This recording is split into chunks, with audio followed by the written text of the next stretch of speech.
பசியோடு யார் வந்தாலும் உடனே ஒருவேளை சோறு கிடைக்கும்னு நம்பி வர இடம் உங்கள் ஆஃபீஸ் தான்.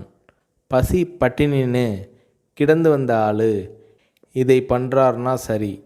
நீங்கள் வசதியான வீட்டில் வளர்ந்து வந்தவர். இந்த பழக்கம் எப்படி உங்களுக்கு வந்தது என்று விஜயகாந்த் அவர்களிடம் ஒரு முறை கேட்டபோது அதற்கு விஜயகாந்த் அவர்கள், அதுக்கு காரணம் எங்கள் ரைஸ் மில். மதுரை மில்லில் நான் இருந்தப்போ வேலையாட்களை கவனிப்பேன். ஒரு தூக்கு சட்டியில் சோறு இருக்கும். மதியம் பாதியை சாப்பிட்டு விட்டு மறுபடியும் வேலைக்கு போயிடுவாங்க. 3-3:30 மணிக்கு மிச்சம் மீதியை சாப்பிடுவாங்க. எனக்கு வர சாப்பாட்டு பாத்திரங்களை கழுவுவதற்கு போட்டியே இருக்கும்.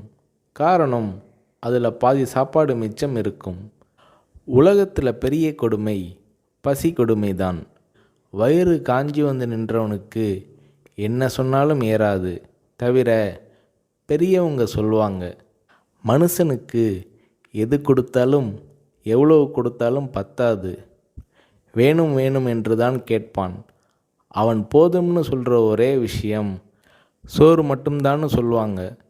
அது என் மனசில் பதிஞ்ச விஷயம். என்னால் கொடுக்க முடியுது, செய்கிறேன். நான் சம்பாதிக்கிறது மக்கள் காசு. என் உழைப்புக்கு அதிகமாகவே ஊதியம் தராங்க.